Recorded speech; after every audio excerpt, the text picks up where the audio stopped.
Saudi अरब और Iran के सफारती ताल्लुकात में बेहतरी के बाद दोनों ममालिक ने खेलों के ताल्लुकात भी बहाल करने का फैसला किया है। सऊदी हुकाम ने ईरान के साथ सफरी पाबंदियों के खात्मे के बाद AFC चैंपियंस लीग के मैचेस एक दूसरे के ममालिक में खेलने पर रजामंदी जाहिर कर दी है। इस इक़दाम के बाद सऊदी क्लब्स में शरीक क्रिस्टियानो रोनाल्डो, नेमार जूनियर और करैम बेंजेमा जैसे अजीम खिलाड़ी ईरान में खेलते नजर आएंगे, जिसका चंद माह पहले तक किसी ने ख्वाब भी नहीं देखा था। क्रिस्टियानो रोनाल्डो की अल नसर 19 सितंबर को तेहरान के तारीखी आज़ादी स्टेडियम में परसीपोलिस के खिलाफ मैच खेलेगी, जबकि अल हिलाल और अल इत्तेहाद भी ग्रुप स्टेज के दौरान ईरान में मैच खेलेंगे।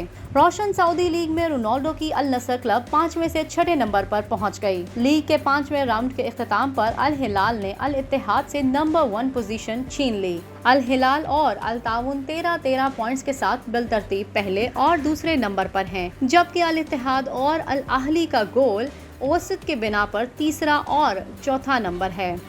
अल इत्तेफाक ने 10 पॉइंट्स के साथ 5वीं, जबकि अल नसर 9 पॉइंट्स के साथ 10वीं पोजीशन पर है। अल नसर को लीग के इब्तदाई मैचों में शिकस्त का सामना करना पड़ा था, जिसके 22 पॉइंट्स टेबल पर इसकी पोजीशन शदीद मुतासिर हुई। ताहम गुज़िश्ता 3 मैचों में मुसलसल कामयाबी के बाद इसने इवेंट में वापसी की है। गोल स्कोर की फहरिस्त में हस्बे मामूल क्रिस्टियानो रोनाल्डो का पहला नंबर है, जिन्होंने 5 मैचों में 6 गोल स्कोर किए हैं, जबकि हम्दुल्ला और सादियो माने 5-5 गोल्स के साथ दूसरे और तीसरे नंबर पर हैं।